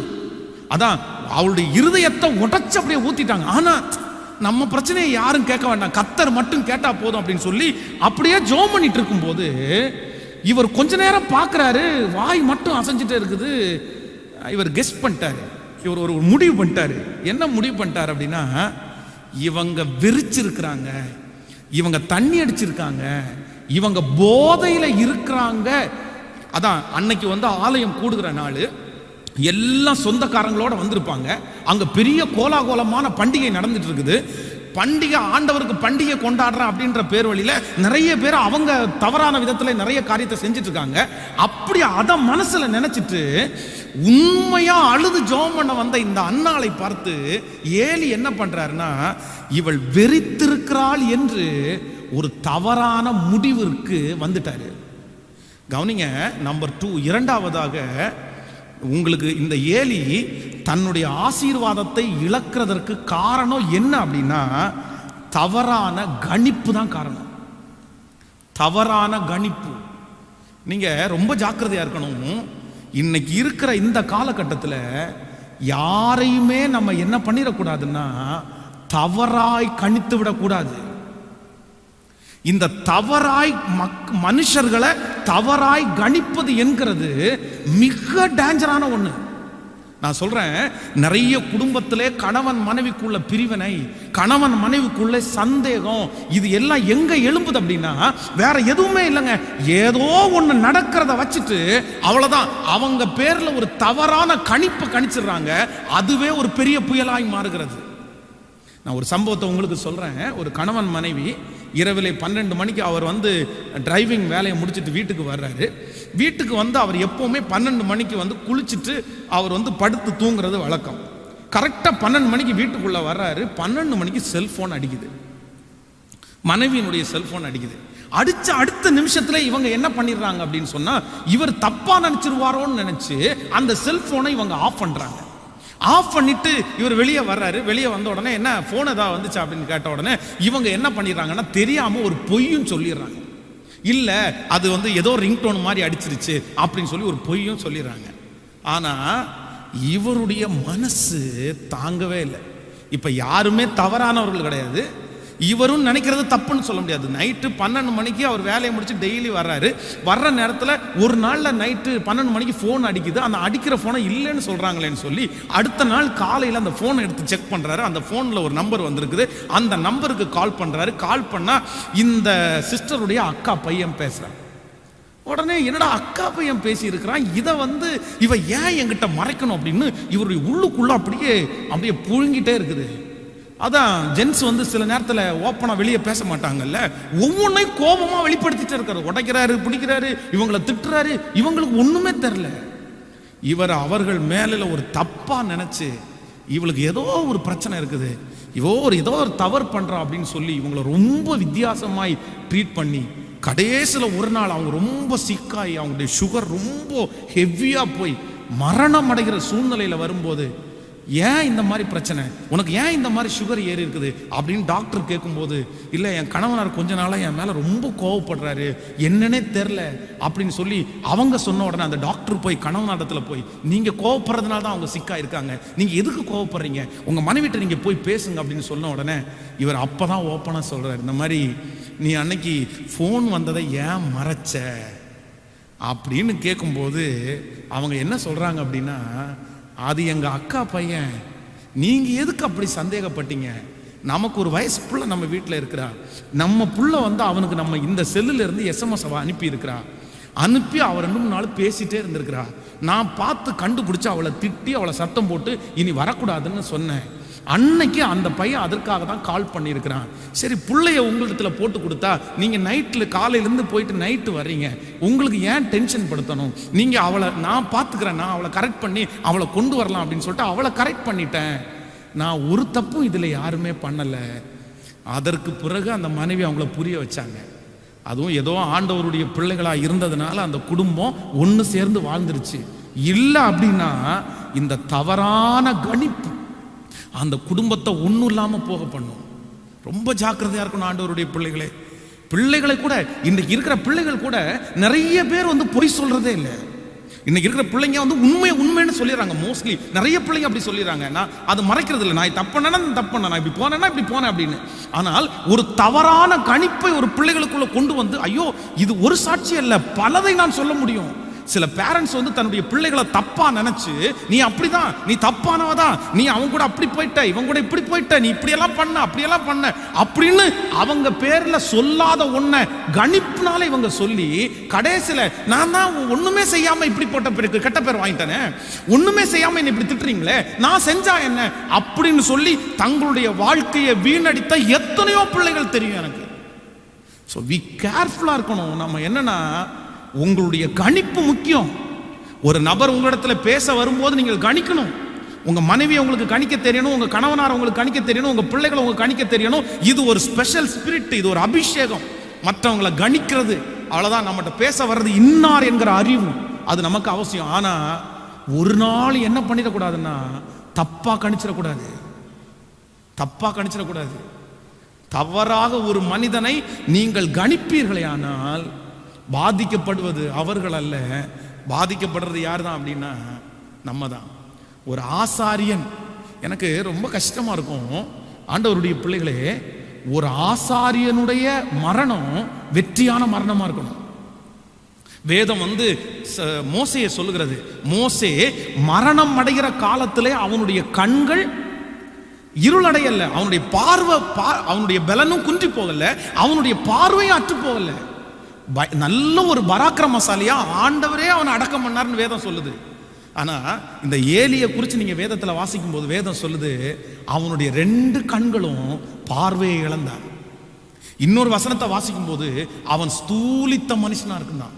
ரொம்ப அவனுடைய ஒவ்வொரு உடைவை நீங்க பார்த்தீங்க அப்படின்னா நீங்க வாசிக்க முடியும். 1 சாமுவேல் 3ஆம் அதிகாரம் 6வது வசனத்தை நீங்க வாசிப்பீர்களே, ஆனால் 1 சாமுவேல் 3ஆம் அதிகாரம் 6வது வசனத்தை நம்ம வாசிக்கும் போது, மறுபடியும் கர்த்தர் சாமுவேலை கூப்பிட்டார். அப்பொழுது சாமுவேல் எழுந்திருந்து ஏலியிடத்திற்கு போய், இதோ இருக்கிறேன், என்னை கூப்பிட்டீரே என்றார். நல்லா கவனிங்க, இந்த இந்த மனுஷனுக்கு வர்றது, இந்த ஏலிக்கு வர்றது மாதிரி வேற யாருக்குமே வந்துடக்கூடாது. இப்ப ஏலி என்கிறவன் ஒரு ஆசாரியன், அந்த வீட்டில் இப்பொழுது பணிவிடை செய்வதற்காக சாமுவேல் என்கிற ஒரு சின்ன பிள்ளையாண்டான கொண்டு போய் விட்டுருக்கிறார். இவன் தான் தேவனிடத்திலிருந்து வார்த்தைகளை கேட்டு ஜனங்களுக்கு கொடுக்க வேண்டியவன். ஆனா ஆண்டவர் இந்த ஏலியினிடத்துல பேசாம யார்கிட்ட பேசுறாருன்னா, சாமுவேலே, வேதம் சொல்லுகிறது சாமுவேல் இன்னும் கர்த்தரை அறியவில்லை. ஆண்டவரை பற்றிய அறிவு இன்னும் சாமுவேலுக்கு வரவே இல்லை. ஆனா ஆண்டவரை பற்றி எல்லாமே தெரிஞ்சவன் ஏலி. கர்த்தர் ஏலியிட்ட பேசணும்னு நினைக்காம தெரியாத அவன்கிட்ட பேசணும்னு நினைக்கிறார். எந்த அளவிற்கு ஆண்டவர் ஏலிய வேண்டான்னு ஒதுக்கிட்டாரு. வேண்டாம், உங்ககிட்ட பேச விரும்பலப்பா. நான் சொல்றேன், இந்த ஏலிக்கு கொடுத்த பனிஷ்மெண்ட் ரொம்ப கஷ்டமான ஒரு பனிஷ்மெண்ட். நான் இன்னைக்கு உட்கார்ந்து அதை தியானிச்சேன், எனக்கு ரொம்ப ஆச்சரியமா இருந்துச்சு. ஐயோ, ரொம்ப மனசு கஷ்டமா இருந்துச்சு. ஒரு ஊழியக்காரனா இருக்கிறவனுக்கு ஆண்டவரை, ஏன் ஆண்டவரை இவ்வளோ பெரிய பனிஷ்மெண்ட்டை கொடுத்தீங்க ஆண்டவரை? நம்பர் 1 ஃபர்ஸ்ட் பாத்தீங்கன்னா, நீங்கள் 1 சாமுவேல் 4ஆம் அதிகாரம் 15வது வசனத்தை வாசிக்கும் போது, அவனுடைய கண்கள் இருள் அடைந்தது. அவன் பார்க்க கூடாதபடி அவனுடைய கண்கள், அது ஃபர்ஸ்ட் பனிஷ்மெண்ட். 2வது அவனுக்கு கொடுத்தது, வேதம் இந்த இடத்துல சொல்கிறது, ஆண்டவர் அங்க இருக்கிற குட்டி பையன்கிட்ட பேசுறாரு, ஆனா யார்கிட்ட பேசல? ஏலிட்ட பேசல. நம்பர் 3, 3வது அவனுடைய வாழ்க்கையில வந்த 3வது மிகப்பெரிய கஷ்டமானது 4ஆம் அதிகாரம் 11வது வசனத்தை வாசிப்பீர்களே, ஆனால் 4:11, தேவனுடைய பெட்டி பிடிபட்டது, ஏலியினுடைய 2 குமாரராகிய ஓப்னியும் பினகாசும் மாண்டார்கள். கவனிங்க, ஒரே நாள்ல தன்னுடைய 2 பிள்ளைகளும் மரித்து போறாங்க. கவனம், நம்பர் 1 முதல்ல கண்ணு இல்ல, 2வது கர்த்தர் அவங்கிட்ட பேசல, நம்பர் 3 3வது ஒரே நாளில் தன்னுடைய 2 பிள்ளைகளும் மரிச்சு போயிடுறாங்க. அடுத்தது பாத்தீங்கன்னா 4ஆம் அதிகாரம் 18வது வசனத்தை வாசிப்பீர்களானால், அவன் தேவனுடைய பெட்டியை குறித்து சொன்ன உடனே ஏலி ஆசனத்தின் வாசல் பக்கமாய் மல்லாக்க விழுந்தான். அவன் கிழவனும் ஸ்தூலித்தவனுமாய் இருந்தபடினால் அவன் பிடரி முறிந்து செத்து போனான். அவன் இஸ்ரவேலை 40 வருஷம் விசாரித்தான். ஹலோ, கவனிங்க, அடுத்து இவனுக்கு ஒரு மிகப்பெரிய பனிஷ்மெண்ட். உட்கார்ந்திருந்த இடத்துல அப்படியே மல்லாக்க விழுந்து அந்த இடத்திலேயே அந்த ஸ்தூலித்தவனா இருந்ததுனால வேதம் சொல்லுது அந்த இடத்துல இறந்து போயிட்டாரு. அடுத்தது பாருங்க, நீங்க 4ஆம் அதிகாரம் 19வது வசனத்தை வாசிங்க. 19வது வசனத்தை வாசிக்கும் போது, பினகாசின் மனைவியாகிய அவன் மருமகள் நிறை மாத கர்ப்பிணியாயிருந்தாள். அவள் தேவனுடைய பெட்டி பிடிபட்ட செய்தியையும் தன் மாமனாரும் தன் புருஷனும் இறந்து போனதையும் கேள்விப்பட்ட போது அவள் கர்ப்ப வேதனைப்பட்டு குனிந்து பிரசவித்தாள். அவள் சாக போகிற நேரத்தில் அவள் அண்டையில் நின்ற ஸ்திரீகள், நீ பயப்படாதே, ஆண் பிள்ளையை பெற்றாய் என்றார்கள். அவளோ அதற்கு ஒன்றும் சொல்லவும் இல்லை, அதன் மேல் சிந்தை வைக்கவும் இல்லை. எத்தனை பனிஷ்மெண்ட்! இவர் இறந்து போயிட்டாரு, பிள்ளைங்க இறந்து போயிட்டாங்க, இப்போ மருமக கர்ப்பிணியா இருக்கிறா. அந்த செய்தியை கேட்ட உடனே அவளுக்கு பிரசவிக்கவே முடியாம குனிஞ்சு பிரசவித்ததுனால அவளும் மரணம் அடைகிற போற நேரத்தில் அந்த குழந்தைய கண்ணுக்கு கண்ணு கூட அந்த அம்மாவை பார்க்க முடியலையாம. ஸோ இத்தனை பெரிய பொல்லாங்கு ஏலியினுடைய வாழ்க்கையில் வர்றதற்கு பல குணாதிசயங்கள் இருக்குது. நான் இன்னைக்கு 3 காரியத்தை தான் சொல்ல போறேன். 1, இன்னொருத்தருடைய வாயே பார்த்துட்டு இருந்தது.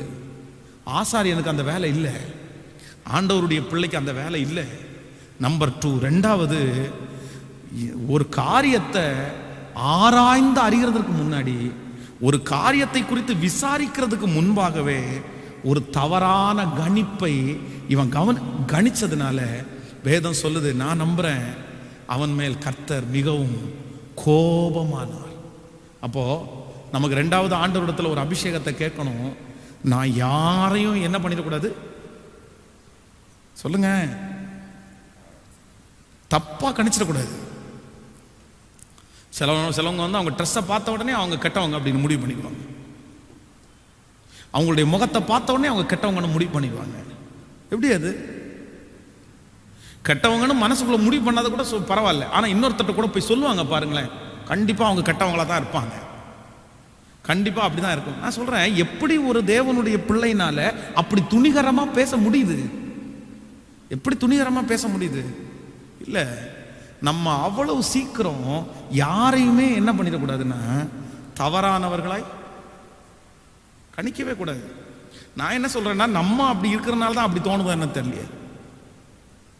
நம்ம அப்படி நினைக்கிறனால தான் நமக்கு அப்படி தோணுது. நல்ல இருதயம் உள்ளவர்களுக்கு, நல்ல வழி வாழ்கிறவர்களுக்கு, தங்களுடைய வாழ்க்கையில் உண்மையா இருக்கிறவங்களுக்கு கண்டிப்பா அப்படிப்பட்ட ஒரு எண்ணம் என்ன பண்ணாதுன்னா தோன்றவே தோன்றாது. நல்லவர்களையும் கெட்டவர்களாய் பாவித்து அதில் ஒரு கலக்கத்தை கொண்டு வர ஆவியை நம்ம இனி நம்முடைய குடும்பத்தில் ஒரு நாள் என்ன பண்ணிடக்கூடாதுன்னா என்கரேஜே பண்ணக்கூடாது. ஆனால் அதே நேரத்தில் ஒன்று நினைத்துக் கொள்ளுங்கள், கணிக்கிற அபிஷேகம் என்கிறது உங்களுக்கு வேண்டுமானா கண்டிப்பாக வேண்டும். தாவீது தன்னுடைய ராஜ்ய பாரத்திலே செய்த ஒரு மிகப்பெரிய தவறு என்ன அப்படின்னா, தன்னுடைய பிள்ளைய கூட அவருக்கு கணிக்க தெரியலங்க. தன்னுடைய பிள்ளைய கூட அவருக்கு கணிக்க தெரியல. அம்னோன் சொல்றான், இந்த மாதிரி அவன் தன்னுடைய சகோதரியாகிய தாமார் மேல் ஆசைப்பட்டு தன்னுடைய தகப்பனார் தன்னை வியாதியை விசாரிக்க வரும்போது, அவன் வியாதிக்காரனை போல படுத்திருக்கிறான். அவர் வியாதியை விசாரிக்க வர்றாரு. விசாரிக்க வரும்போது தன்னுடைய மகன் அவரை பார்த்து சொல்றாரு, இந்த மாதிரி என்னுடைய தங்கச்சி ஆகிய தாமாரை எனக்கு கொஞ்சம் எனக்கு பணியாரங்களை எனக்கு கொடுக்கறதுக்கு, சமையல் பண்ணி கொடுக்கறதுக்கு அனுப்புங்க அப்படின்னு சொல்லும் போது, ஒரு அப்பா என்ன பண்ணணும் அப்படின்னா, ஏன் அவ கையினால சாப்பிட்டாதான், செஞ்சு கொடுத்தாதான் சாப்பிடுவியோ, இல்லைன்னா சாப்பிட முடியாதோ, என்ன பேசிட்டு இருக்கிற? எதுக்கு அவ சமைச்சு கொடுக்கணும்? உனக்கு என்ன பிரச்சனை? அவளை எதுக்கு நீ கேட்கிற அப்படின்னு கேட்க வேண்டிய தகப்பன் தன்னுடைய மகன் என்ன எண்ணத்தோடு சொல்றான் அப்படின்றத கணிக்க முடியாததுனால தன்னுடைய மகனை இழந்துட்டாரு. So we careful. நமக்கு கணிக்க வேண்டிய அபிஷேகம் தேவை. ஆனா அதனால யாரையுமே என்ன பண்ணிடக்கூடாது, தவறாக ஒரு நாளும் கணிக்க கூடாது. நான் சொல்றேன், யோசேப்பு போத்திபாருடைய வீட்டிலே இருந்ததுனால ஆண்டவர் போத்திபாரையும் அவனுடைய வீட்டிலே இருக்கிற எல்லாவற்றையும் ஆசீர்வதித்தார். போத்திபாருடைய வீட்டிலே யோசேப்பு வந்ததற்கு பிறகு எல்லாமே நேர்த்தியா நடக்குது, பெரிய பெரிய ஆசீர்வாதங்கள் எல்லாம் வருது.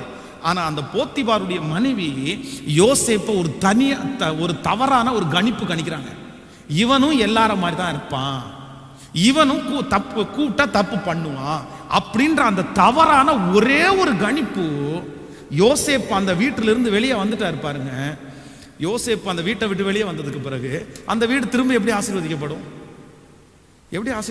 அதனால யாரையுமே நம்முடைய வாழ்க்கையில் என்ன பண்ணிடக்கூடாதுன்னா ஒரு நாளும் தவறாய், சொல்லுங்க, சத்தமா சொல்லுங்க, கணிக்க கூடாது. கணவனை மனைவியை தனியா நீங்க தவறாய் கணிக்க கூடாது. நீங்கள் அகாஸ்வேரு ராஜாவை குறித்து வேதத்தில் வாசிக்க முடியும். அவருக்கு வஸ்தி என்கிற ஒரு மனைவி இருக்கிறாங்க.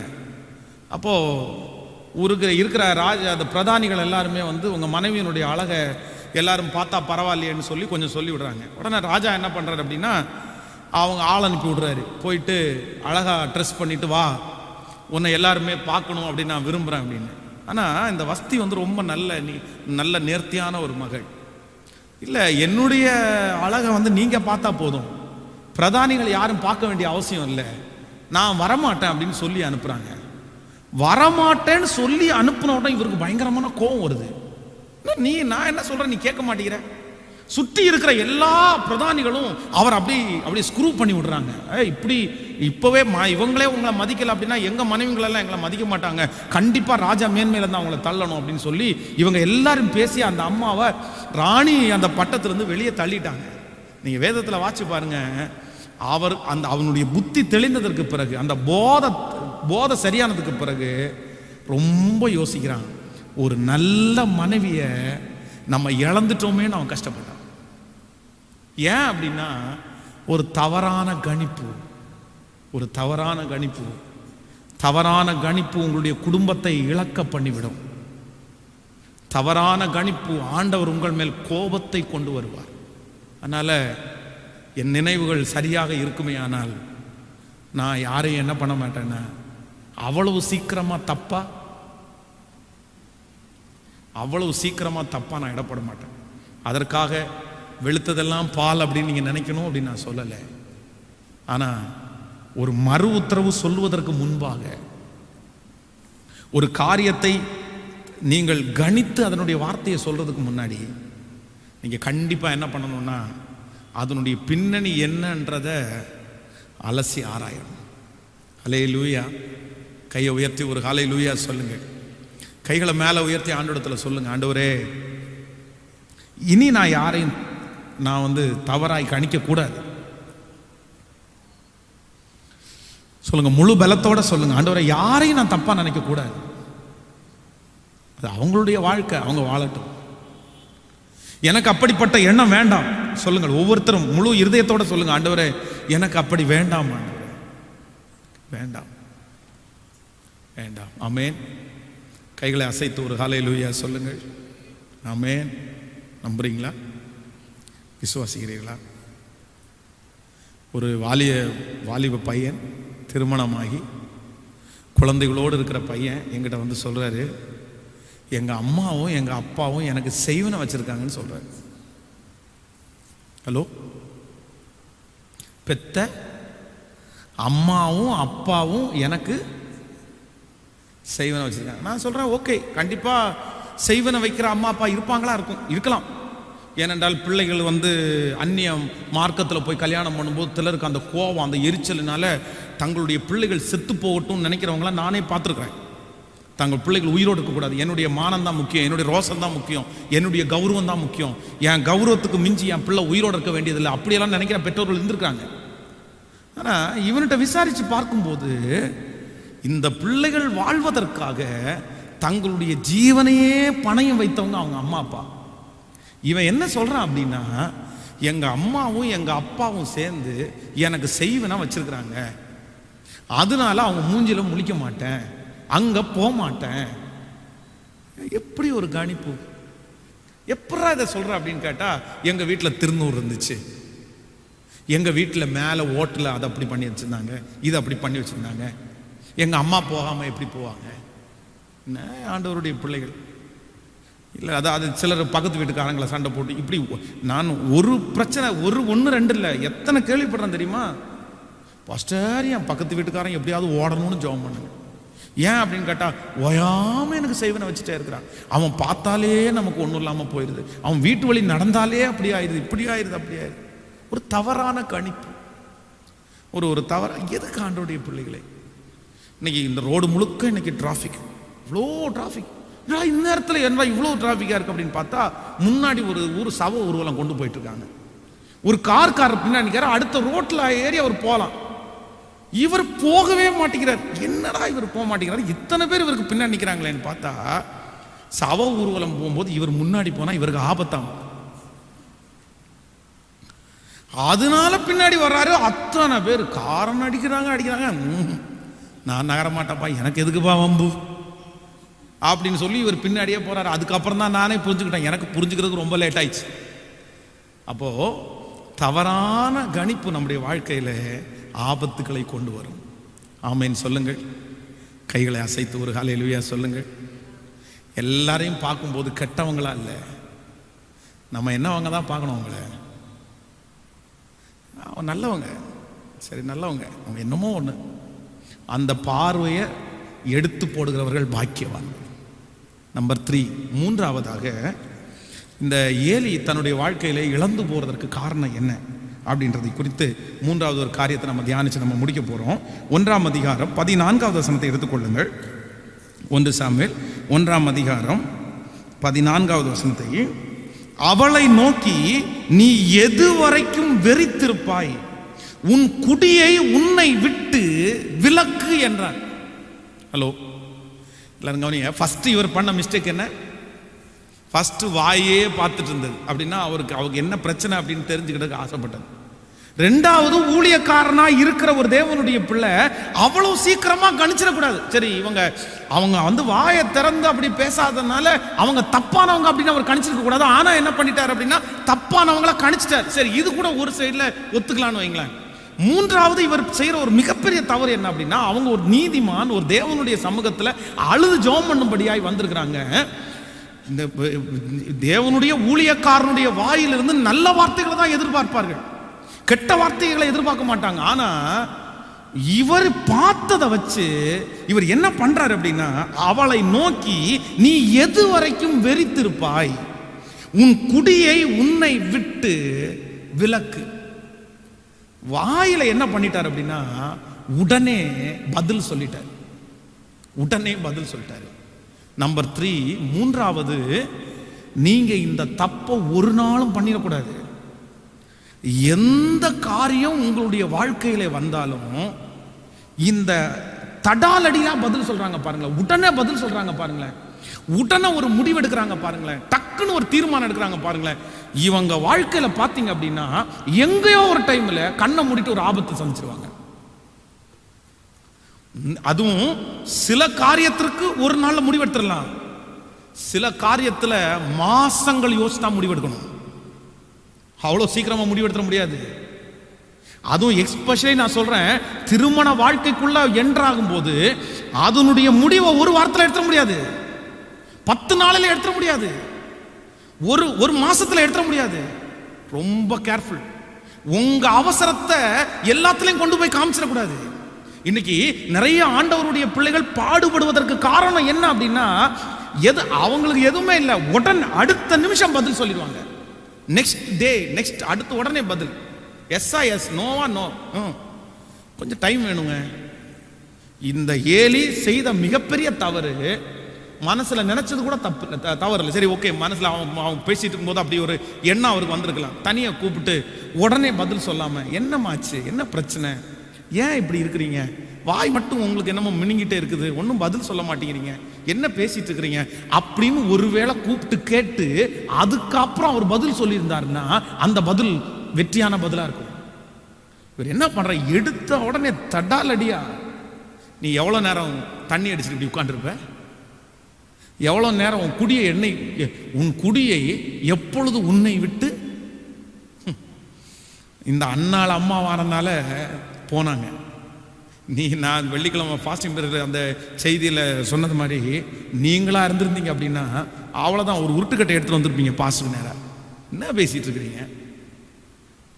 அவன் உட்காந்து வேதனை தாங்க முடியாம உட்காந்து இயேசுவே கத்தி அழுது கூப்பாடு போட்டு இருக்கும்போது தண்ணி அடிச்சிருக்கிறேன்னு கேட்குறீங்களா? என்னைக்கு குடி விடு கேட்குறீங்களா? நீங்க எல்லாம் உயிரோட இருக்கவே கூடாது பாஸ்டர் அப்படின்னு நம்ம சொல்லுவோம். நீங்க எல்லாம் ஒரு பாஸ்டரு, உங்களுக்கெல்லாம் ஒரு சர்ச்சு, இதை கூட பார்க்க தெரியல உங்களுக்கு. நான் ஜெபம் பண்றது என்னன்னு அறிவு கூட இல்லை, நீ எல்லாம் என்ன பாஸ்டர் ஊழியம் செய்வீங்க? நம்மனா அப்படி கேள்வி கேட்டிருப்போம். ஆனா இந்த அண்ணாளம்மா, நான் மிகவும் மன கிளேஸ்தம் உள்ள ஸ்ரீ, நான் மதுவாயிலும் திராட்சரசமாயிலும் குடிக்கவே இல்லை, என்ன ஆண்டவனே, அந்த மதிப்பு குறையவே இல்லை. அவங்க அப்படி சொன்ன அடுத்த நிமிஷத்துல அவரை பாருங்களேன். அதற்கு அன்னாள் 16வது வருஷம், உமது அடியாளை பேலியாளின் மகளாக எண்ணாதையும் மிகுதியான விசாரத்தினாலும் கிளேசத்தினாலும் இந்நேரம் மட்டும் விண்ணப்பம் பண்ணினேன் என்றான். அதற்கு ஏலி சமாதானத்தோட போ. டபால் அப்படியும் பேசுவாரு. ஒரு செகண்டுக்கு முன்னாடி தான் அப்படி பேசினார். எப்படி பேசினாரு? நீ எவ்வளவு நாள் தான் தண்ணி அடிச்சுட்டு உட்காந்துருப்பேன்னு பேசினாரு. அடுத்த நிமிஷமே அவங்க சொல்றதை கேட்டவொன்னு அடுத்த நிமிஷம் சமாதானத்தோட போ. இஸ்ரவேலின் தேவனாகிய கர்த்தர் நீ கேட்டதை சொன்னதெல்லாம் என்ன பண்ணிட்டாரு?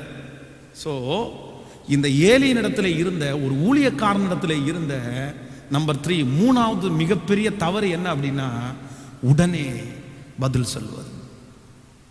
யோசிக்காம நம்முடைய வாழ்க்கையில் என்ன சொல்லிடக்கூடாது? சொல்லுங்க எல்லாருமே, பதில் சொல்லிடவே கூடாது. நம்ம சொல்ல போகிற பதிலுக்கு யார் தான் அதிகாரினா நம்ம தான் அதிகாரி. அதான் ஆண்டவர் சொல்றாரு, ஒருவன் சொல் தவறாதவனாய் இருந்தால் அவன் பூரண புருஷன். ஒரு காரியத்தை நீங்க பதில் சொல்றதுக்கு முன்னாடி யோசிச்சிருக்கணும். பதில் சொல்றதுக்கு எவ்வளவு காலம் வேணாலும் எடுத்துருங்க. ஆனா நீங்க ஒரு பதில் சொல்லிட்டீங்க அப்படின்னா நீங்க என்னவா இருக்கணும்னா சொல் தவறாதவனா இருக்கணுமா. சொல்லிட்டீங்கல்ல, தன் ஆணையிட்டதிலே தனக்கு நஷ்டம் வந்தாலும் என்ன பண்ணாம இருக்கிறான்னா தவறாமல் இருக்கிறான். அவன்தான் நீதிமான், அவன்தான் தேவனுடைய பிள்ளை, அவன்தான். அதனால பதில் சொல்றதுல ரொம்ப கவனமா இருக்கணும். அது ஊழியக்காரர்கள், நாங்கெல்லாம் ரொம்ப கவனமா இருக்கணும். நம்மெல்லாம் அவ்வளோ ஈஸியாக டக்குன்னு பதில் சொல்லிடவே கூடாது. ஒரு தெரிந்த ஒரு ஊழியக்காரர் இந்த அசிஸ்டன்ட் பாஸ்டர் வண்டி எடுத்துட்டு ஒரு பாஸ்டர் இருக்கிறார், அந்த பாஸ்டரை கொண்டு போய் ட்ராப் பண்ணணும். பெரிய ஐயாட்ட கதவை திறந்து, ஐயா பாஸ்டர் ஐயா கொண்டு விடணும் சொல்றாரு, வாரில் போய் கொண்டு விட்டு வந்துடட்டுமா அப்படின்னு கேட்டார். உடனே இந்த பெரிய ஐயா ஒரு மீட்டிங்கில் பேசிட்டு இருக்கிறாரு, அவனை பார்த்து சொல்றாரு, கொஞ்சம் வெயிட் பண்றா, நான் வர்றேன் அப்படின்னு சொல்றாரு. சரின்னு கதவை சாத்திட்டு போயிட்டாரு. ஒரு 5 நிமிஷம் தாண்டி அந்த ஊழியக்காரர் திரும்பவும் அவனை இது பண்ணி, நீ போய் ஐயாட்ட கேட்டுவா, எனக்கு டைம் ஆகுது அப்படின்னு சொன்ன உடனே திரும்பவும் கதவை திறந்து, ஐயா அவர் போகணுமாமா, நான் கொண்டு போய் ட்ராப் பண்ணிட்டு வரட்டுமா அப்படின்னு 2வது டைம் சொல்றாரு. நீ உட்கார்றா, நானே உன்னை கூப்பிடுறேன், அது வரைக்கும் அமைதியா இருன்றாரு.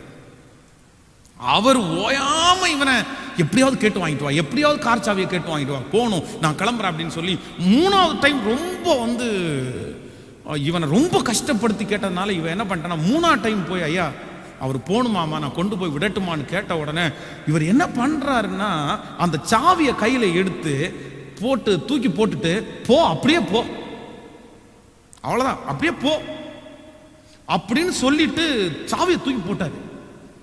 அவன் அதே மாதிரி அவரை கொண்டு போனாரு, விட்டாரு, திரும்ப உயிரோட வரவே இல்லை. வர்ற வழி நடந்த சம்பவம், வர்ற வழியில ஆக்சிடென்ட்ல ஸ்பாட் அவுட். இந்த ஊழியக்காரர் ரொம்ப அழுதாரு, ரொம்ப துக்கப்பட்டார்.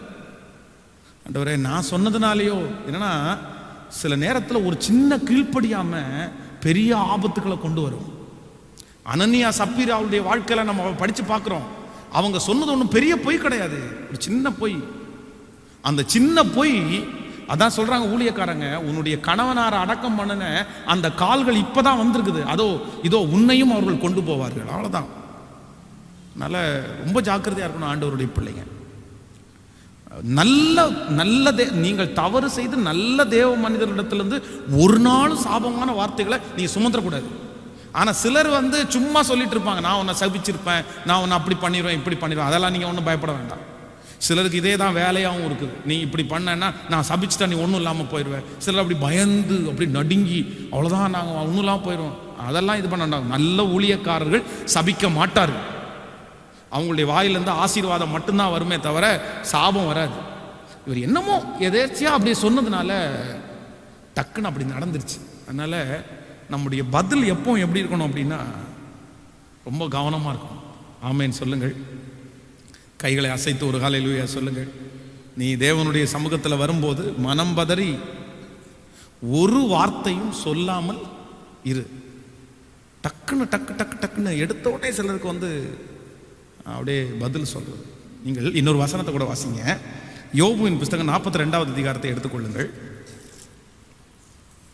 யோபு 42வது அதிகாரத்தில் 7வது 8வது வசனத்தை வாசிக்கலாமா? யோபுவின் புஸ்தகம் 42ஆம் அதிகாரம் 7வது 8வது வசனத்தை வாசிக்கலாம். கர்த்தர் இந்த வார்த்தைகளை யோபுவோடே பேசின பின் கர்த்தர் தேமானியனாகிய எலிப்பாசை நோக்கி, உன்மேலும் உன் 2 சிநேகிதர் மேலும் எனக்கு கோபம் மூழ்கிறது. என் தாசனாகிய யோபு பேசினது போல் நீங்கள் என்னை குறித்து நிதானமாய் பேசவில்லை. ஆதலால் நீங்கள் 7 காளைகளையும் 7 ஆட்டுக்கடாக்களையும் தெரிந்து கொண்டு என் தாசனாகிய யோபுனிடத்திற்கு போய் உங்களுக்காக சர்வாங்க தகன பலிகளை இடுங்கள். என் தாசனாகிய யோபு உங்களுக்காக வேண்டுதல் செய்வான். நான் அவன் முகத்தை பார்த்து உங்களை உங்கள் புத்தியினத்திற்கு தக்கதாக நடத்தாதிருப்பேன். என் தாசனாகிய யோபு பேசினது போல் நீங்கள் என்னை குறித்து நிதானமாய் பேசவில்லை. ஹலோ, நான் ஆண்டவர் சொல்றாரு, இதில் ரொம்ப நம்ம அண்டர்லைன் பண்ண வேண்டிய ஒரு வார்த்தை இருக்கிறது. என்ன அப்படின்னா, உங்கள் சர்வாங்க தகன பலிகளை பலியிடுங்கள், என் தாசனாகிய யோபும் உங்களுக்காக வேண்டுதல் செய்வான், நான் அவன் முகத்தை பார்த்து உங்களை உங்கள் புத்தியினத்திற்கு தக்கதாக நடத்தாதிருப்பேன். சோ மனம் பதறி நீங்கள் பதில் சொல்லுவது எதற்கு அர்த்தம் அப்படின்னா புத்தியினம். இங்க யோபுனுடைய சிநேகிதரை பார்த்து ஆண்டவர் சொல்றாரு, நீங்க போய் யோபுனிடத்துல போய் காளைகளை கொண்டு போய் பலி செலுத்துங்க. யோபு உங்களுக்காக என்ன பண்ணுவான்? வேண்டுதல் செய்வான். அதே மாதிரி யோபு சிநேகிதனுக்காக வேண்டுதல் செய்தான், கர்த்தர் அவன் சிறையிருப்பை மாற்றினார். ஏன் ஆண்டவர் இவங்க மேல கோபமானாரு? அந்த சிநேகிதர்கள் மேல ஆண்டவர் ஏன் கோபமானாருன்னா ஒன்னே ஒண்ணுதான். நீங்க என் தாசனாகிய யோபு பேசினது போல எப்படி பேசல? நிதானமாய் பேசல. நிதானமாய் பேசல.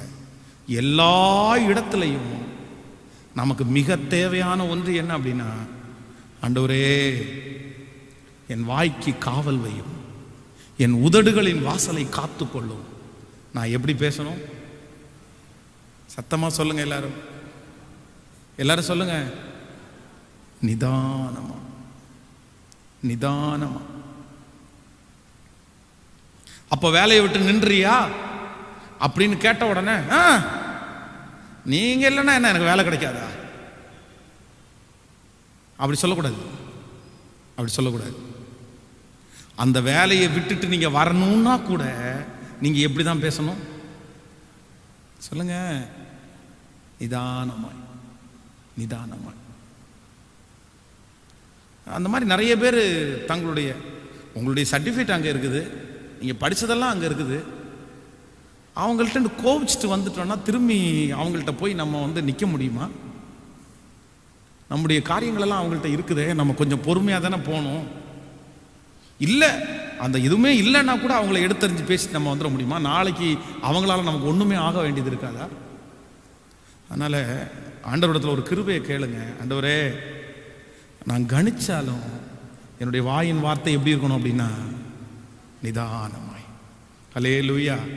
ஸோ இந்த ஏலி தன்னுடைய வாழ்க்கையில் இவ்வளோ பெரிய இழப்பை சந்தித்ததற்கு காரணம், நான் இன்னைக்கு ஒரு 3 காரியத்தை சொல்லியிருக்கிறேன். ஒருவேளை கர்த்தருக்கு சித்தமானா அடுத்த வாரத்தில் அடுத்த காரியங்களை நம்ம தியானிப்போம். நம்பர் 1, முதலாவதாக ஏலி செய்த முதல் தவறு என்ன அப்படின்னா, சொல்லுங்க எல்லாரும் சொல்லுங்க. அதான் இன்னொருத்தருடைய வாழ்க்கையை குறித்து அறிஞ்சுக்கிறதற்கு அவன் உதடுகளை, அவனுடைய வாயே பார்த்துட்டு இருந்தான். நமக்கு அது வேலை? எல்லாரும் சொல்லுங்க.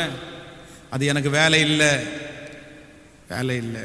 பக்கத்தில் இருக்கிற 2-3 பேருடைய கையை பிடிச்சி சொல்லுங்க, இன்னொருத்தருடைய வாழ்க்கையை தெரிஞ்சுக்கிட்டு நான் என்ன பண்ண போறேன்,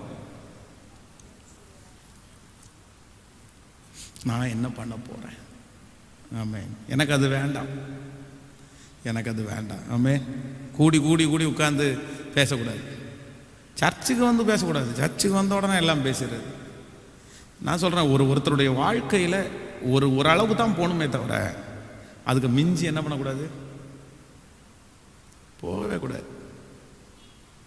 பெரிய பெரிய தலைவர்கள் எல்லாம் எதைத்தான் விரும்புவாங்க அப்படின்னா, நீங்க அவங்களுடைய பர்சனல் விஷயத்துக்குள்ள போகிறத அவங்க விரும்பவே மாட்டாங்க, விரும்பவே மாட்டாங்க. ஆண்டவருடைய கிருபையினால எத்தனையோ தலைவர்களோடு நான் இருந்திருக்கிறேன், எத்தனையோ தலைவர்களோட கர்த்தர் என்னை கொண்டு போய் வச்சிருக்கிறாரு. ஆனால் பலிபீடத்திலிருந்து சொல்ற ஆண்டவருடைய பிள்ளைகளே, அவங்க பர்சனல் விஷயத்தை தெரிஞ்சுக்கணும்னு ஒரு நிமிஷம் கூட நான் ஆசைப்பட்டது இல்லைங்க. ஒரு நிமிஷம் கூட எனக்கு அந்த விருப்பம் வந்ததே இல்லை. அவங்க என்ன பண்ணுறாங்க, என்ன செய்கிறாங்க, அவங்க எவ்வளோ மணி நேரம் ஜெபம் பண்ணுறாங்க, அவங்க ஃபேமிலியில் எப்படி இருக்கிறாங்க, அவங்க சாப்பாடு என்ன முறை, அவங்க என்ன சொல்கிறாங்களோ அதைத்தான். அதான் ஒரு மனுஷனுடைய வாழ்க்கையில் அவங்க பழகுறாங்க அப்படின்றதுக்காக நம்ம ஓவராக என்ன பண்ணிடக்கூடாது சொல்லுங்க. நம்ம ஓவரா போகக்கூடாது, நம்ம தெரிஞ்சுக்கணும் ஆசைப்படக்கூடாது.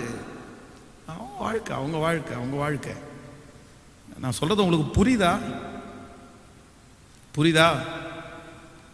இந்த இந்த கேரக்டரை ஆண்டவருடைய பிள்ளைகளுடைய வாழ்க்கையிலேருந்து எடுத்து போடுங்க தயவு செய்து.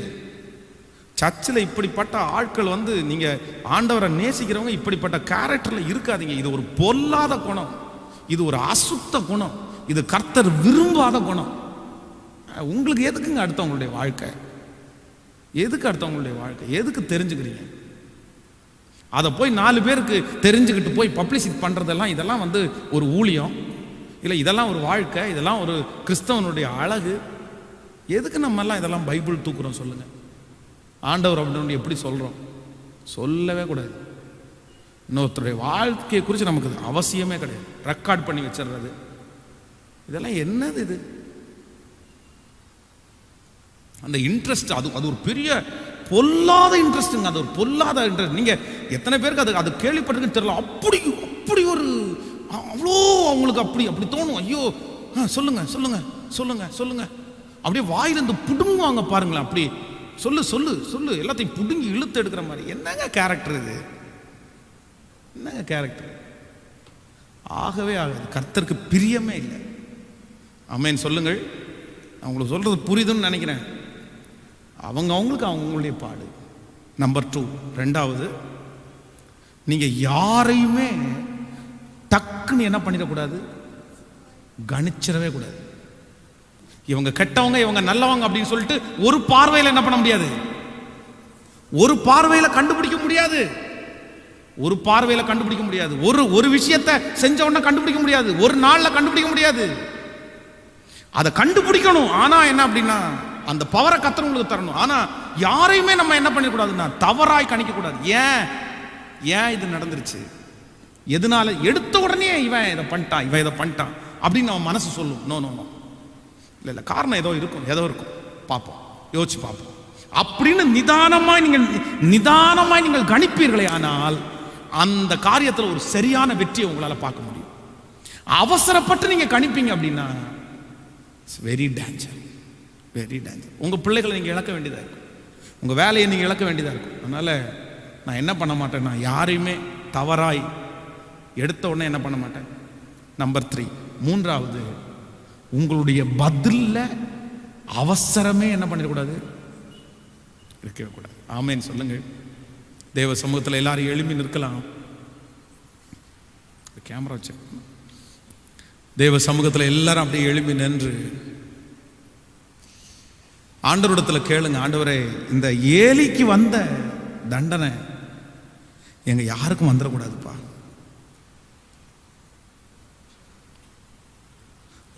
உடன்படிக்கை பெட்டியை சுமக்கிற அந்த ஆசாரியருடைய பாதங்கள் பட்ட உடனே கரை புரண்டு ஓடின அந்த யோர்தான் நதி அப்படியே குவியலாக நின்றுச்சாங்க.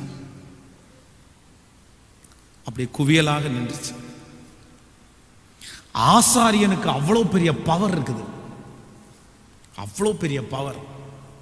ஆனா இந்த ஏலி எல்லாத்தையுமே இழந்துட்டார். இதெல்லாம் கூட அவருக்கு கண்ணு தெரியாம போயிடுச்சு. அவர் ஸ்தூலித்த மனுஷனா இருந்தாரு, அவர் இறந்து போயிட்டாரு. இதெல்லாம் கூட எனக்கு பெருசா தெரியல. இருந்ததே 2 பிள்ளைங்க, ஓப்னி பினகாஸ். 2 பேரும் ஒரே நாள்ல இறந்தாங்க. ஏன்? ஆண்டவருக்கு பிரியமில்லாத குணம் ஆண்டவர் ஆசீர்வதிக்கிற பிள்ளைகளுக்கு இருக்கக்கூடாது.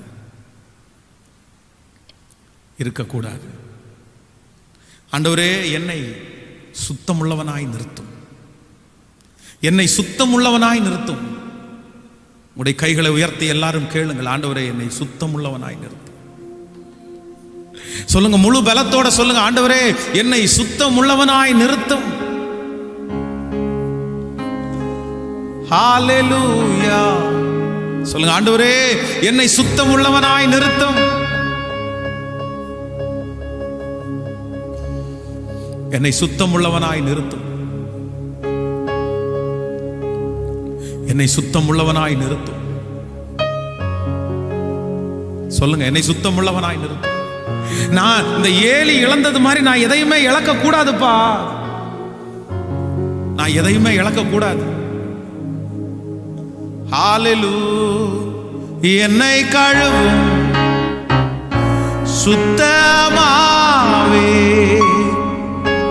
சுத்திகரியும் தூய்மையாவே என்னை கழுவும் சுத்தமாவே சுத்திகரியும் தூய்மையாவே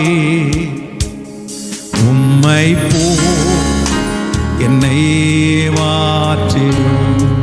சொல்லுவோம், உம்மை போல் உம்மை போல் என்னை இப்ப சொல்லுவோம், என்னை கழுவும் என்னை கழுவும் சுத்தமாவே சுத்திகரியும் தூய்மையாவே.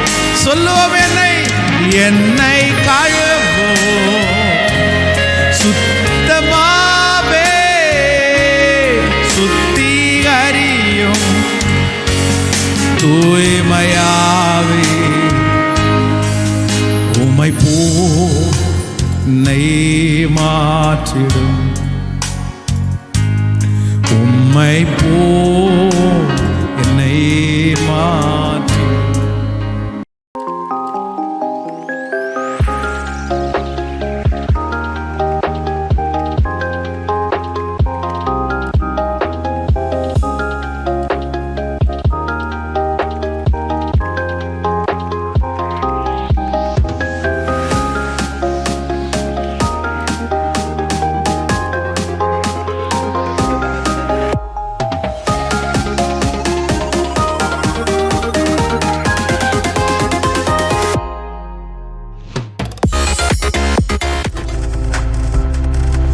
நீங்கள் பார்த்துக் கொண்டிருப்பது உங்கள் ஜாய் டிவி. உங்கள் துக்கம் சந்தோஷமாய் மாறும்.